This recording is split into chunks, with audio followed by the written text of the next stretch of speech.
weird. I got one of those old man injuries where you strain your back by literally doing nothing. Like I thought, I was always worried that I would strain my back like by picking up snow that was too heavy or something and lifting something. No, I didn't. All I did was lifted the shovel like you break the I had to break the snow or break it because it was icy and then kind of packed in. I had to break it up. I literally did one lift on the shovel and then I said, "Oh, uh-oh." It's like, "Oh shit." I don't know if anybody else has ever gone through that, but that happened to me.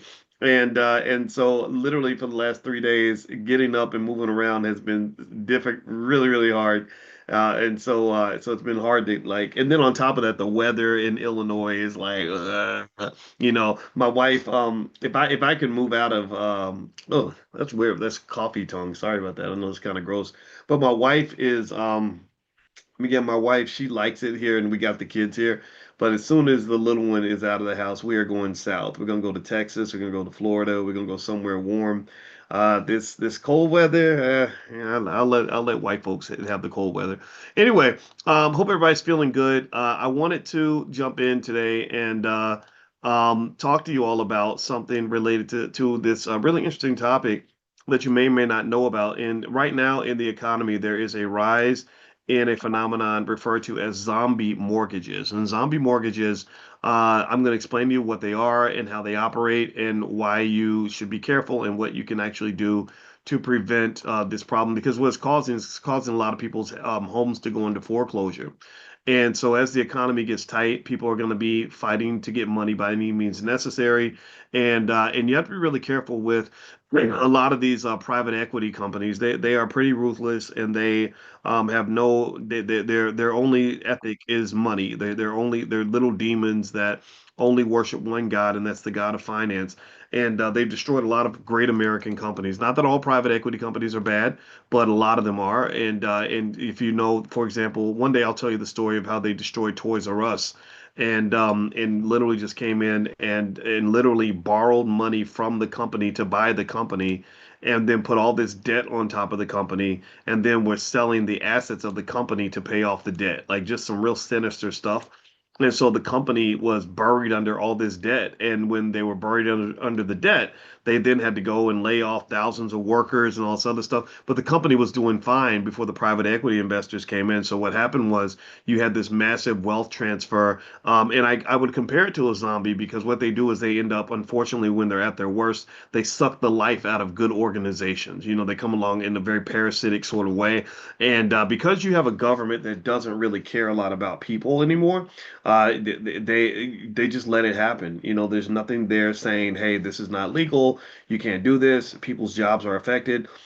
This is why it's important. Pay attention now. This is why it's really important that you teach your kids about economics because you live in a really competitive, cutthroat capitalist society. There's not a lot of concern at the top of the pile for working class people or poor people. It's almost like one of these things where it's like, look, if you ain't ready, then that's your fault. If your parents didn't love you enough to give you any assets, then that's your fault. If you were born into various forms of corporate slavery, if all they ever taught you was how to go work for other people and all this other stuff, well, that's your fault. That's not our responsibility, and that's an issue, right? That's an issue, and ironically. I think I heard, and I wish they could do this on a broader scale, but I think I heard something about an idea of giving a bunch of kids money to kind of start their lives off with. I know Trump is taking credit for it, and I know that his name is controversial, but it's a good idea. Giving every kid like a certain amount of money that's going to be locked into a diversified portfolio that's going to, last up until adulthood.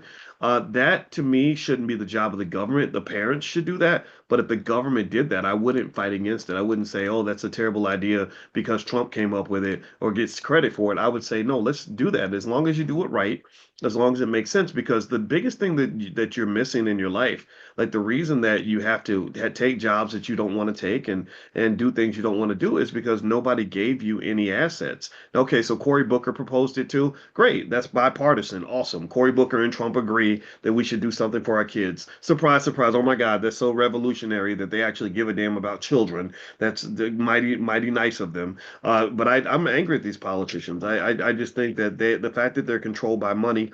I know too much about money to feel that this is okay. It's not okay. But anyway, let me move into something really quickly. I want to mention before we jump into the zombie mortgages, I want to tell a story here. There's a guy in here. I don't know if Mr. Alan Perry, are you here? I remember I asked you all to share your stories. Let us know what you're doing and how the Black Business School has helped you in that process and what you've done to elevate your condition, elevate your family. We like to hear real results. So lots of you shared your story. I sent out the link the other day, and Alan Perry, check this out. Alan says that since he joined the Black Business School, he's been inspired to become a consistent investor in the stock market. He started saving money instead of wasting it. Also, my wife Consuelo, that's a beautiful name, and I have created the Real Youth Alliance, a nonprofit organization that teaches financial literacy and economics to youth for free by raising money within our community. Awesome. The National Youth Alliance. That's, oh, sorry, the Real Youth Alliance. Real Youth Alliance. My apologies.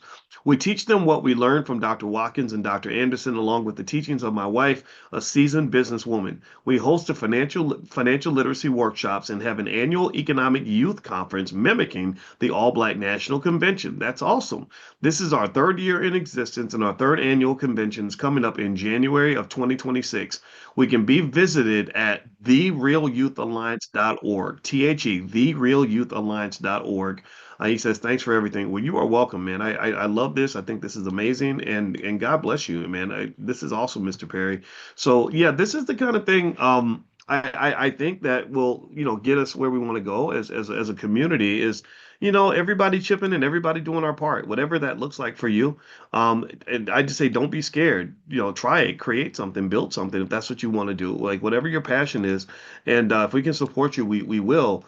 And so I'm curious about this conference. I mean, maybe, I don't know, maybe there's a way I can participate or something. I don't know. But then again, I shouldn't make too many promises. My schedule gets packed up pretty fast.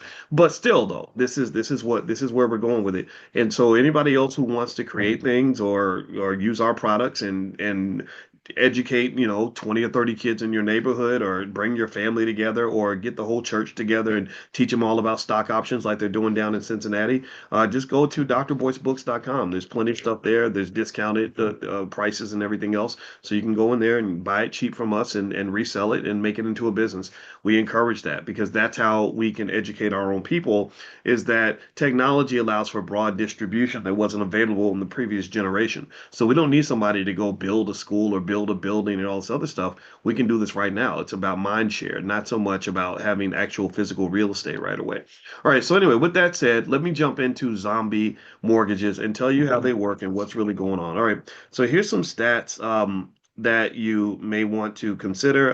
It looks like right now, let's see here. About 222,000 properties are in the foreclosure process, and about 3% are those zombie properties. And I'll explain what that means in a minute, but that number is actually ticking upwards slowly but surely.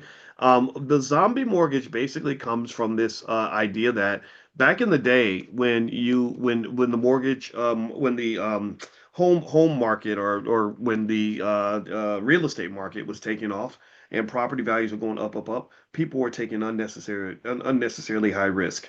And so let's say that you were going to go buy a house and they said they want 20% down and you don't have 20%.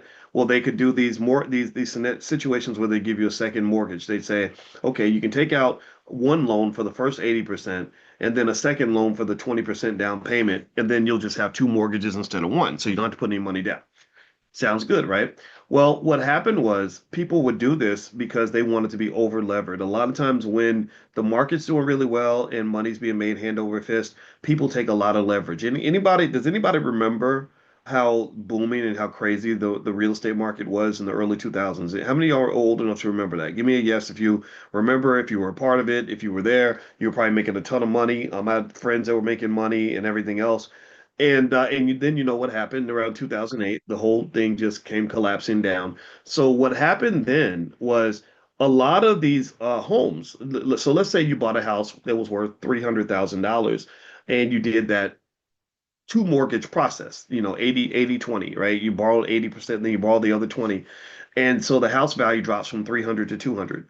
Well, now what happens is the people that have the second mortgage, they know they don't have an incentive to put you in foreclosure because they're not going to get paid. The people that get paid first are the first mortgage, right? So a lot of times these second mortgages were written off. They would just write it off the books. They'd say, you know what, we're losing money here. We might as well write it off on our taxes. Well, the problem is, and the reason they call them zombie mortgages is because what would happen is the homeowner would just keep living life, paying down the rest of the debt, and eventually maybe even take full ownership of the house. But there's this dead mortgage that was written off years ago that they forgot about. They're assuming, oh, that's Black history. That doesn't matter anymore. That was, yeah, it was a mistake, but it's over now. Well, unfortunately, it's not, depending on what state you're in, and the statute of limitations differs. But what happened was that dead zombie mortgage, that 20% that you borrowed, that everybody thought was never going to be repaid, where there are these private equity companies out there, there are these companies that will buy this debt for pennies on the dollar. So, you owe 30,000, maybe they buy that debt for, I don't know, $3,000 or $1,000 or something like that, hoping that they can collect.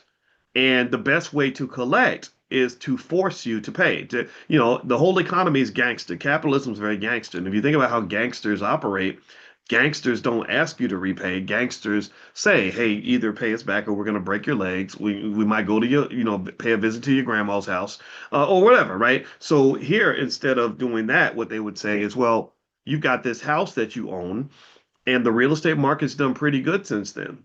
That house that you bought for 300K that went down to 200, well, now it's worth 500. So you got something that we want, and we've got leverage. We've got this old zombie debt that you forgot about that you haven't paid, and so you owe us this money. Does that make sense? Let me know if you're following this. I want to make sure everybody's getting. Give me a yes in the comments. Let me know what you're following. If and I'm not talking too fast, I want to make sure you understand the story so you understand the situation and understand how to prevent it. I'm gonna talk about that in a minute. So basically, they're like, oh, well, that house, that $500,000 house that you thought was paid off, we can actually put that in foreclosure.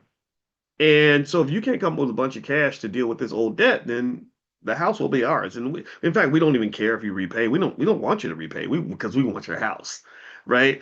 And what happens is with this zombie mortgage that you had back in say '06, now not only is the mortgage there, but it's grown. It's like going in the backyard and you haven't been back there like in like 5 years, and all the weeds have grown and fungus, or like a piece of cheese you leave in the refrigerator for like, or not even the refrigerator, you leave it on the counter for like a year, and how nasty it would get. Like there's stuff that grows on it, right? And this is what I visualize because that's how money grows, actually. That's how interest grows. That's how compound interest grows in your favor, or it can grow against you. That's how penalties grow, right? So that's why, for example, a large percentage of Black people who borrowed money in college, literally at the age of 50, owe more money now than they owed when they finished college, because it's the penalties and the fees and the interest that ends up eating you up. So now this zombie mortgage comes out like a zombie, right? It's not like a neat little 10,000, $15,000 that it was in '06. It's like 70,000 because it's got all these extra nasty fees and interest and penalties that have accumulated over time because it was neglected and forgotten about. And so they're like, okay, either you pay this or we're going to take that. So a lot of people apparently are losing their homes because of this. This is kind of becoming like a new trend. And so this is something to pay attention to.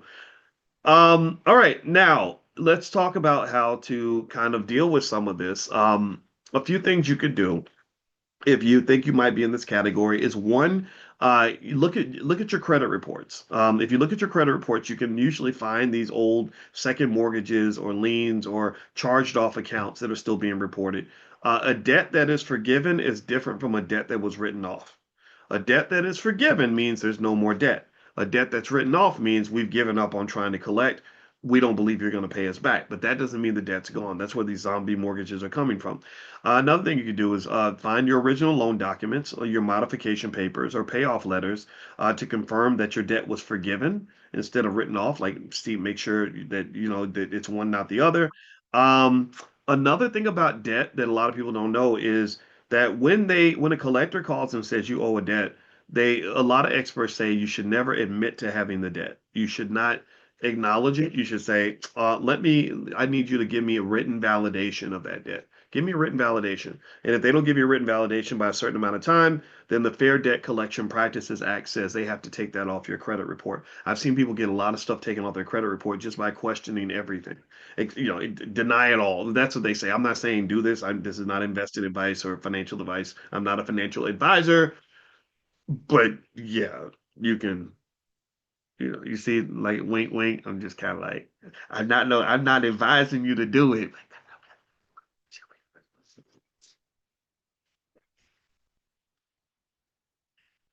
I'm kidding. I'm being silly. All right. Okay, moving on. A lot of a lot of states have different levels of statutes of limitations. So checking out the statute of limitations on zombie mortgages in your state can make a difference. And so these things matter. Now, here are a few rights that you have if you have bill collectors in your face. First thing I want to encourage you on is don't let it scare you and don't be afraid to just deal with it.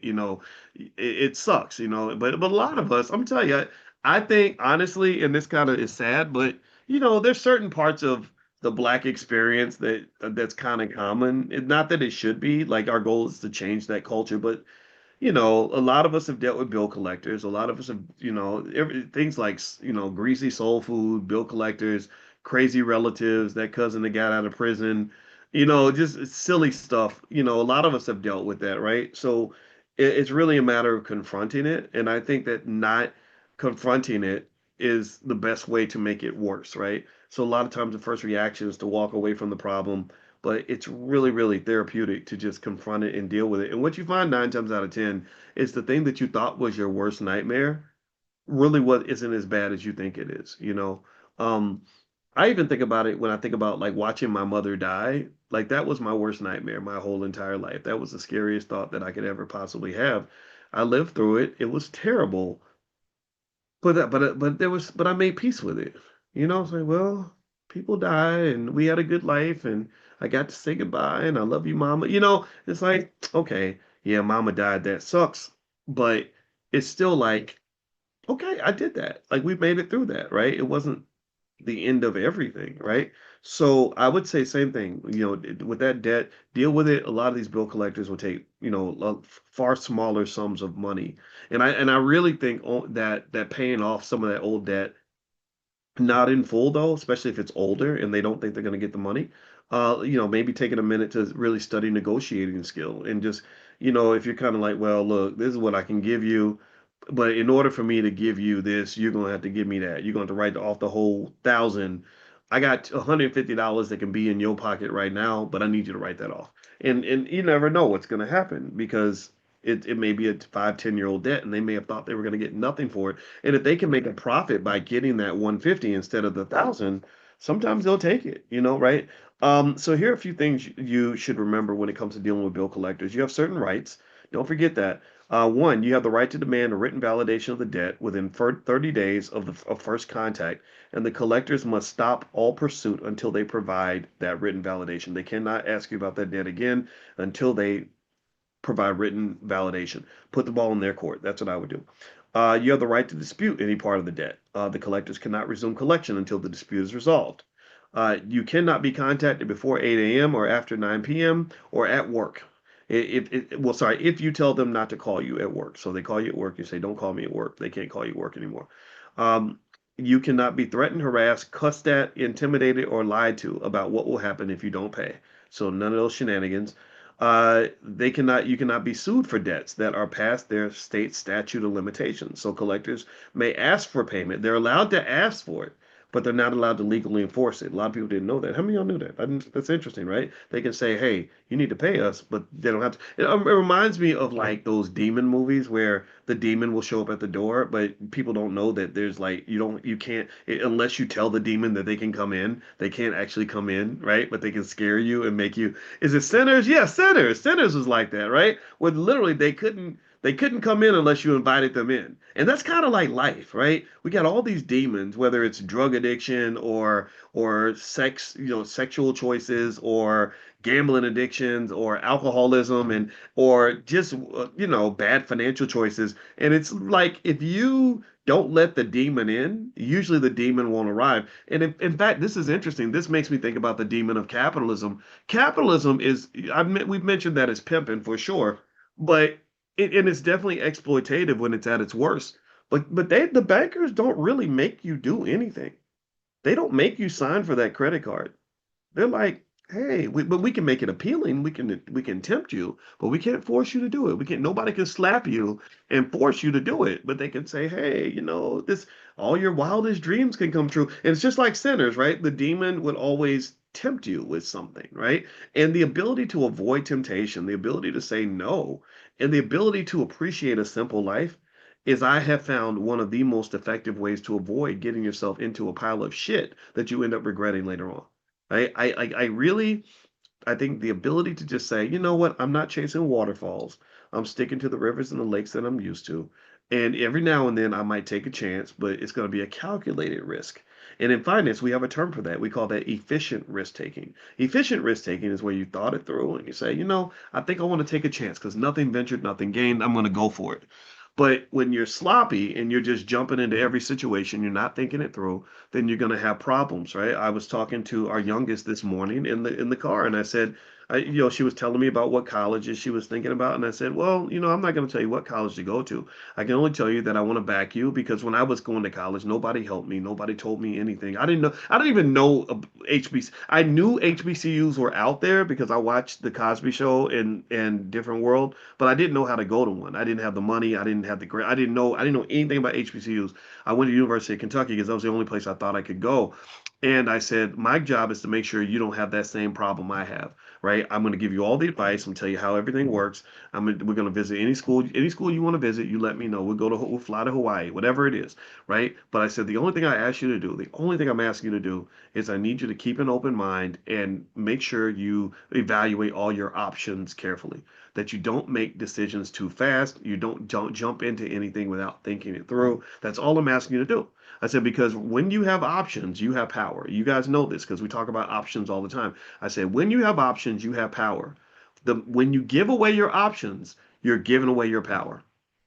When you're giving away your options, the window of opportunity is shutting on you. When you pick too fast, you have problems. When you pick a partner too fast, the first guy that says hello to you, you want to go marry him, or the first job that they offer to you, you're doing that job for 30 years or whatever it is, right? Or you get that credit card, you just sign it and you just go max it out, right? You're blowing your options, you're wasting your options, and when you do that, and again, you should at some point you exercise, a lot of your options, you should, but whenever you do that, your wealth is going down.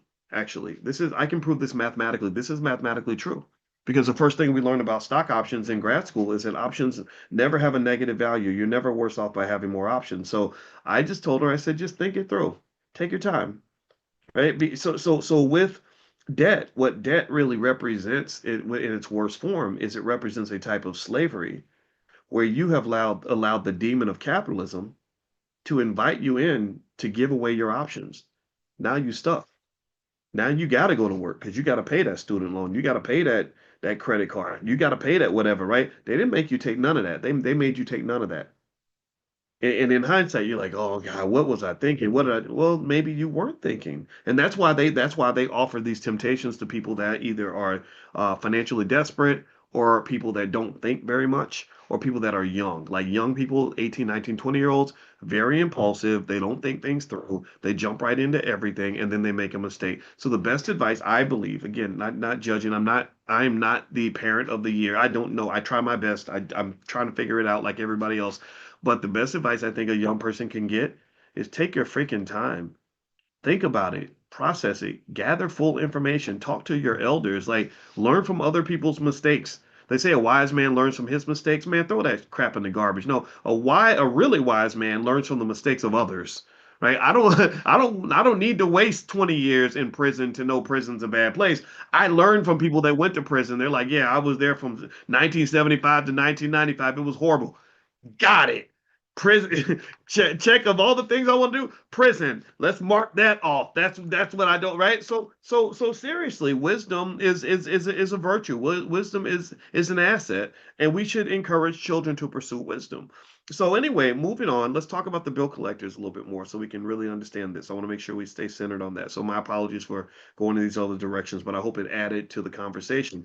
Um, Also, when you owe debt, let's see here. You have the right to tell the bill collector to stop contacting you completely once that letter is received. So you have to send a letter, apparently. Then they cannot reach out to you except for with legal notices. That's pretty cool.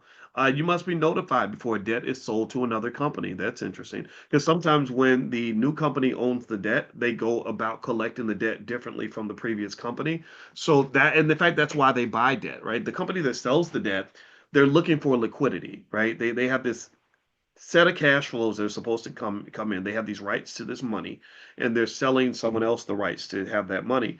And so the new person buys it a lot of times, either because it's cheap, because the first party just says, look, either we want to get rid of it, or we need cash, or whatever, or we just don't know how to get this money out. Well, the second company usually comes in with a different style and a little bit more aggressive. So that's important. When debt gets sold, it does affect people, just like when a company gets sold, right? When you think about Toys R Us, which was a very solid company, and then suddenly they're purchased by a private equity firm. Next thing you know, Toys R Us becomes garbage. It becomes a terrible organization that's laying everybody off, and they've got a ton of debt. And the way these buyouts happen is that makes it so sinister.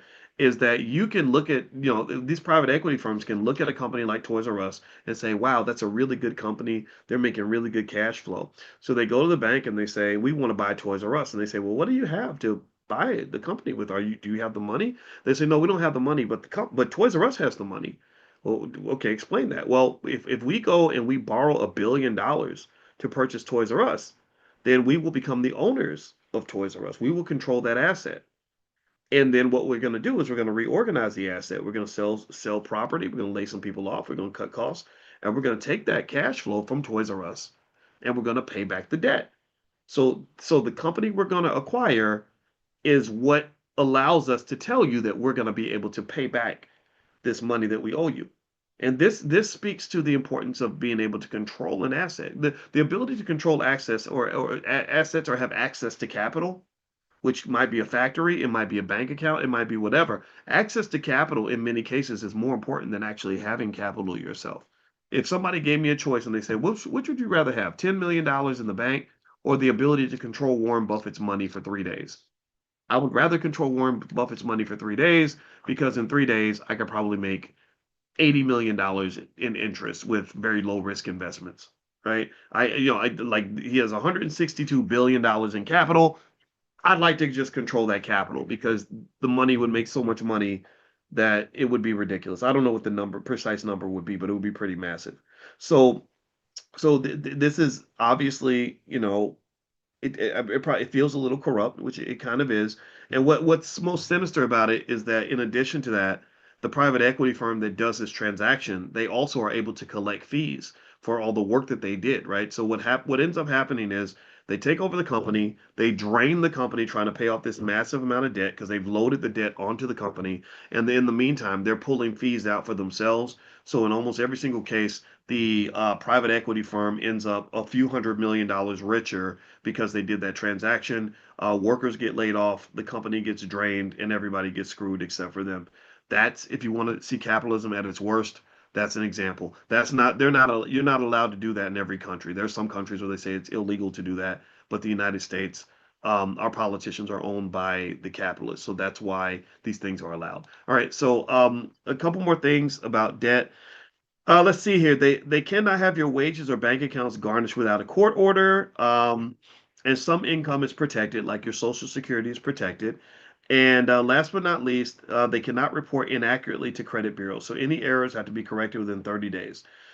And so you can exercise your rights. May also you have the right to see a full accounting of all the fees, interest, and penalties.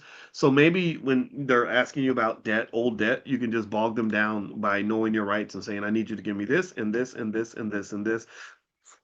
And if they don't give it to you, then they have to take that debt off, right? So you use the rules in your favor and don't make moves that are too quick. That's probably what I would say right there. All right. So one thing I want to mention is don't forget, if you want to get the Black Wealth calendar for 2026, they are out. You can go to blackwealthcalendar.com. That's blackwealthcalendar.com. And also, don't forget, we have the 5-year pledge for those of you that we've all pledged that we're gonna switch out from generational curses. We're gonna invest for our families. We're going to build that generational wealth. And by picking one of your bills, like your car note or something like that, and investing that same amount into an S&P 500 index fund or something equivalent for at least 5 years, and that'll be the first 5 of many years. If everybody does that, and let's say your car note's $500, then based on the history of the market, everyone should have somewhere around $36,000 in 5 years. After 10 years, the numbers really start to swell, and you'll over $100,000, by maybe year 12 or something like that, maybe year 10 even. I'm not sure. So let's jump in. If you are interested in the pledge and you want to receive free resources to help you, the first resource I send you is a free training I did in the academy on exchange traded funds. So just text the word pledge to the number 87948. So text pledge to 87948. It'll instantly go to your phone and you can take a look at that. Plus, you'll get other uh, support and information along the way that can help you in that journey. So let's see here. What else? One more thing I wanted to show you. Oh yeah, let me show you something. I put this on my Instagram. My Instagram is Dr. Boyce Finance, and I put stuff up there every day and all day. And here is something that I put up that I thought was kind of cool. All right. Well, the first part isn't cool. The first part's actually horrific, but you need to see this as well. This is something we talked about last night. If you were in Powernomics training, we were reading Dr. Claude Anderson's book, Dirty Little Secrets, and he showed the device they would put on slaves' faces when they were caught gossiping. Like, this is what they did to you. This is what they did to your great grandparents and stuff like that. So if you were a slave and you got caught gossiping, they would put this horrible metallic contraction on your head and around your neck. And I just think it's important for us to know that because we know that at school, white folks ain't gonna tell us this, so we gotta share it with each other. And I think this is just yet a reminder number 3,847 as to why they do owe us reparations. They need to pay us and pay us expeditiously. In the words of Ti, you need to pay expeditiously. All right, so here is something else I want to share. Actually, let me share my sound so that you can actually hear this. This might be something that can help you in your investing journey. So let me see if it's here. Here we go. Wait. Consistency, the best skill. Oh, let me back up. The best habit. Let me know if you can hear it. Give me a yes in the comments if you can hear it when I play it. I'm going to play it right now. To build wealth is consistency. The best skill to build wealth is financial literacy. The best strategy to build wealth is long-term investing. The best account to build wealth is a tax-advantaged retirement plan. The best asset to build wealth is ownership. The best protection for wealth is insurance. The best shortcut to wealth is automation. The best mindset for wealth is discipline. The best tool for wealth is compound interest. The best practice for wealth is budgeting. The best supplement for wealth is multiple streams of income. I teach thousands of students every morning how to build real financial freedom. If you're on Instagram, put the word money in the comments. If you're not on Instagram, text the word money to 87948 and I'll invite you to class. I do a free wealth training every morning to. All right, so let's ignore the fact that I repeated myself, but let's play this again. I'm gonna play this slowly and let's talk about each element, or at least the first 4 or 5, and I'm gonna kind of give some context to it. So here goes. I'm gonna do it one more time. Were you guys able to hear it? Let me know. Give me a yes if you're able to hear it. Okay. Were you guys able to hear it? Okay, great. Thank you. All right, so here we go. I'm gonna pause it a couple of times so we can really talk through this. So here we go. The best habit to build wealth is consistency. Okay, the best habit to build wealth is consistency because your economic situation, your health situation, etc., is built around what you do consistently. It's not built around what you do one time. Wealth is, very simply put, it is an accumulation process. Just like snow, I went outside and I strained my back shoveling a ton of snow that was on the ground. That snow did not come from one big massive snowflake. It didn't snow for 10 minutes. It snowed for hours, and it was trillions of little tiny snowflakes that led to an accumulation process. Next thing you know, we've got all this snow in our driveway, and my wife is calling me saying, "I can't get the car out of the driveway." She's bougie, she got to drive her little Benz, so I got to get out there and shovel snow for my wife because I love her. I'll do anything for this lady. But anyway, I'm totally sprung. I'm a total simp for my wife. But the point is that Consistency is the key to understanding wealth, right? So if you want to understand what your wealth is and what your net worth is, don't just look at what you have, look at what you're going to have. Look at your habits. Your habits tell me more about your net worth than how much money's in your bank account. Because and this is true based on financial theory. The way stocks are evaluated is based on how much money they're expected to make in the future. So they look at the cash flows the company's generating. They look at the growth rate. They look at the consistency of the growth of that growth rate, and then they come up with a price based on that. So that's because this is the purest, most fundamental way to measure wealth. So if you want to have wealth, be consistent. Remember, you are consistently building wealth for other people. You are consistently paying your car note, which is building wealth for the car dealer. You are consistently paying your rent to the landlord, which is building wealth for the landlord. You're consistently going to the mall every Christmas, which is building wealth for corporations that sell you products. You're consistently paying your cell phone bill, which is building wealth for T-Mobile. So ultimately, at the end of the day, that what you do consistently leads to the accumulation process. And all you're doing when you invest consistently, when you do things like the 5-year pledge, is you're just saying, I want to be in on the fun. I'm going to consistently put resources towards something that's going to build wealth for me. It's all about consistency is everything when it comes to wealth. It is almost impossible to build wealth without consistency. That should be taught to children at a very early age. So let's do the next one, and then maybe we'll do more next time. So we don't take too long here, but here we go. The best skill to build wealth is financial literacy. Okay, financial literacy. You live in a capitalist society. You got to know your way around town. What happens in America is that financially literate people take advantage of those who are not prepared, those who were never taught financial literacy, those who were never introduced to what it means to acquire assets and control them. They ultimately become assets. Like if you don't learn how to feed yourself, then you ultimately become the food. Right? That's it. You get invited for dinner, and next thing you know, they got you swinging on a little rack and spinning around like a little pig with an apple in your mouth.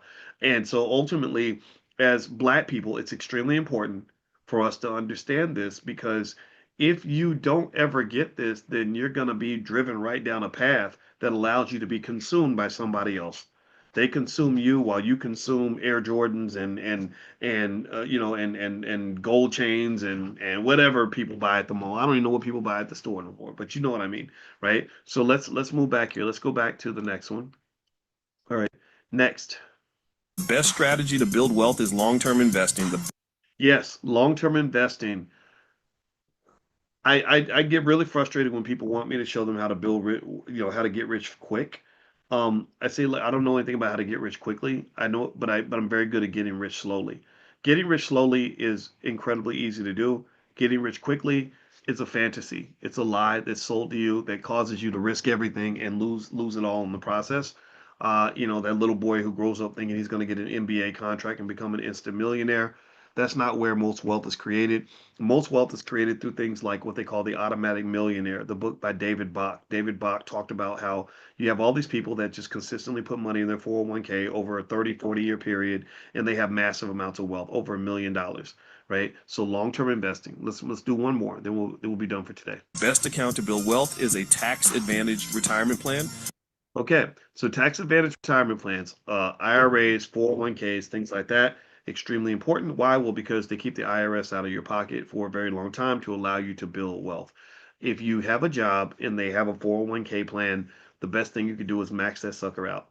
And this is where culture kicks in. I don't know if y'all remember how angry I was about that SNL skit that they did called Black Jeopardy, where they were basically asking questions and you had to answer it like you were a black person. And they said, so the question was something like, so your boss says that they want to take $50 out of your paycheck to put in your 401k. And then Leslie Jones goes, you better give me my $50 so I can buy me some scratch offs. And that was so funny, but I don't think that's funny because that's a big part of the reason why people are broke. That's why people out here struggling, stressing, straining, scared, sad, hurt, everything else. And these damn politicians, they use that to their advantage. They want you struggling, they want you broke. A healthy, happy, safe, secure black person is not easy for them to manipulate. They only can manipulate you when you're broke, struggling, scared, you can't figure it out, when you have no help, right? So you when you look at the history and you look at how why they broke our families apart, well, because you're now isolated.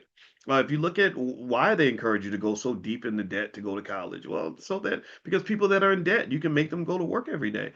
You keep going down the list. Why they don't teach financial literacy in school? Well, because you don't want everybody in a public school thinking they're going to be the next Rockefeller. You need somebody to get up and go to work every day. And so, really, at the end of the day, this game is what it is. And so, my argument is that not only is it absolutely essential for any parent who loves their child to make sure that they know these things early, but it's a great opportunity, actually. It's an opportunity. America is the greatest wealth generator on the entire planet. It does, but they don't distribute the wealth very well. You have billionaires, they have all kinds of money, and then you have people that have nothing. Um, but if you know how this game works, and you know where to put your money, where to place your assets, where to make your moves, you can be in a situation where you're making more money from your investments than most people make going to work every day. You make 5 times more money than they're making, right? And this to me, that's the dream. I'm not Martin Luther King. I'm not as nice as he was. He's a great guy. He was a smart guy. I'm a little older than he was when he passed. I think that if Martin Luther King had lived, uh, I think he would have evolved into having these conversations. I really believe that. I think he was getting to that point, and he was a genius. But the dream of little white girls and little black boys holding hands never appealed to me because I never wanted to hold hands with a white girl. I don't dislike them, but I think black women are much more beautiful. So my dream of holding hands with my wife, that's my dream. But then my other dream is that we take the lead in this economic game. I know we can. We got this. We can do this. We are extraordinary at anything we put our minds to. And so this to me is it's very basic. It doesn't require a lot of adjusting. All it requires is a little bit of self-esteem. All it requires is that we are as committed to doing for ourselves as we are for doing for other people. If we do 1/3 for ourselves that we've already done for others, then we win. Really, I mean, process this. Everybody gives credit to black people. Black people built this and built that and did this and did that. Just last night in Powernomics class, Dr. Anderson was talking about how every major city was built by black people.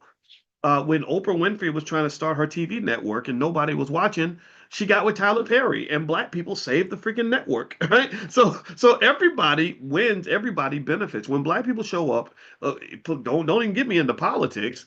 Thank you, black people, for getting us elected again. Right? So we're doing so much for other people.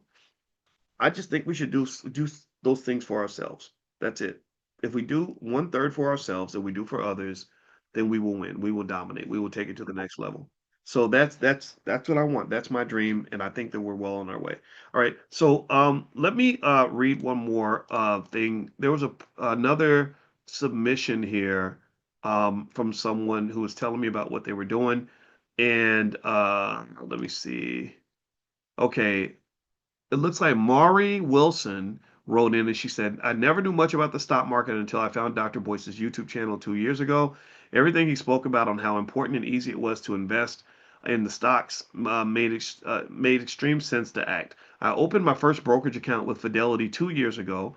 I invest consistently every month. Currently, my portfolio is steadily growing. I have introduced this awesome new lifestyle to two close friends.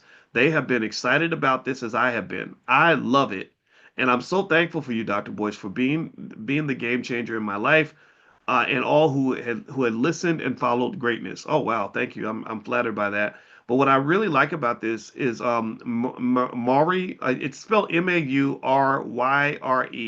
I hope I say it right. Maury is I really think we can learn from what Maury just said. That remember I there we go. I see her in there. How you doing? Good to see you, Miss Wilson. Um, I have to say Miss Wilson, or I'm gonna mess your name up again. I feel bad about that.